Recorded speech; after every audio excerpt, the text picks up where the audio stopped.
Good day, my name is Michael Chalmers and today we'll be talking about autism and its effects in the classroom. This is a short presentation discussing what autism is, how it affects students and how it affects the students around them, and more importantly, how us as teachers can adapt to it.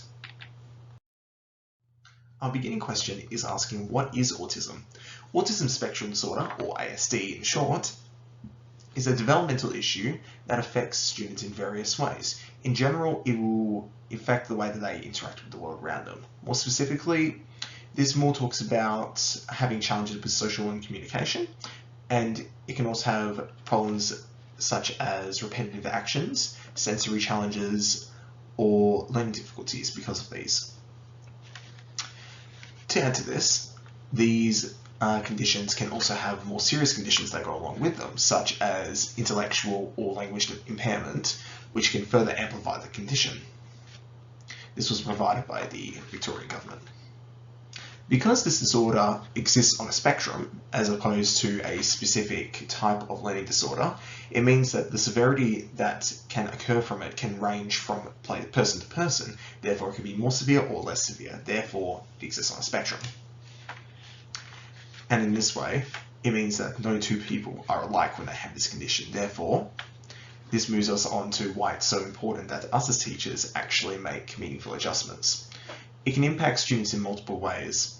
It can impact them in the way that it is in fact the student that has the learning disorder, and they could feel that they gain more anxiety and they can gain more frustration due to the fact that they have this learning condition that makes it more difficult for them to communicate with others and to communicate with the teacher, therefore making learning quite difficult. To add to this, it adds to the social side of it as well.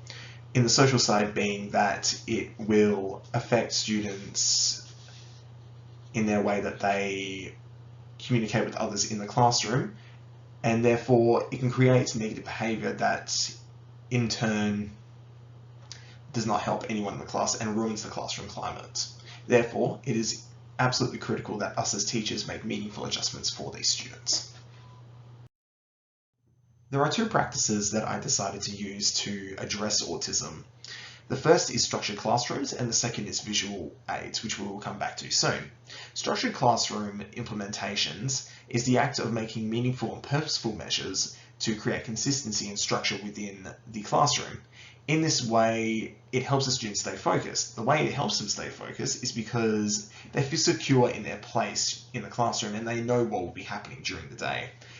And when they know what's happening during the day, it will act almost as if it's a preventative measure instead of an addressing measure when it comes to behaviour.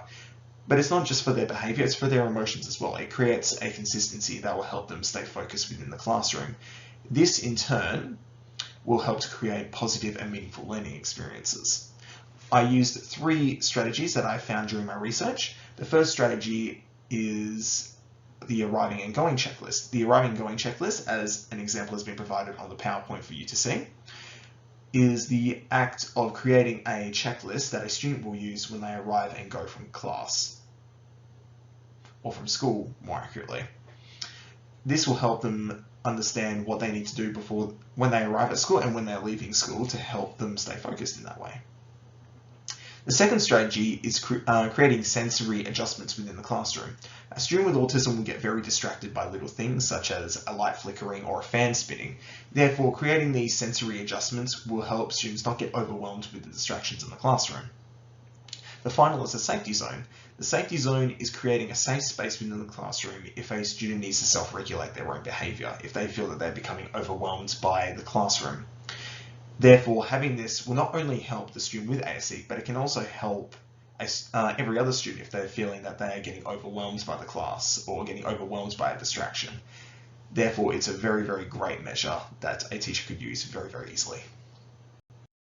Visual aids is the second practice that I chose to address autism in the classroom. It's been a tried and tested scheme that's been used for many years to address learning difficulty students, and actually every student for that measure, as it provides an alternate way of learning and an alternate way of engaging in the classroom. It is another form of preventative measure, but in general, it won't always be used for just reducing behaviour.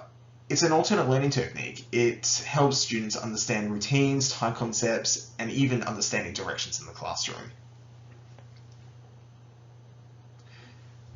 I involved 3 strategies when it came to visual aids. The first is a classroom routine. A classroom routine being a visual, almost a visual schedule for the students so they understand what they need to do during class time.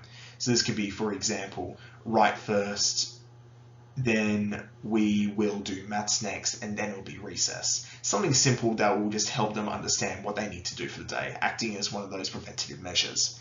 The second strategy is a MAT marker. A MAT marker is perfect for students with ASD and students with learning disorders, as they can sometimes struggle to make decisions because there may be too many overwhelming choices.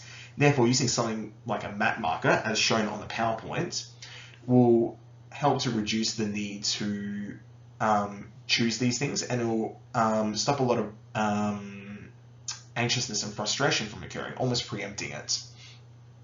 The final strategy is making use of first and then boards. First and then boards are similar to the visual routines, however, they involve just a 2-step process to ultimately break down that classroom routine schedule.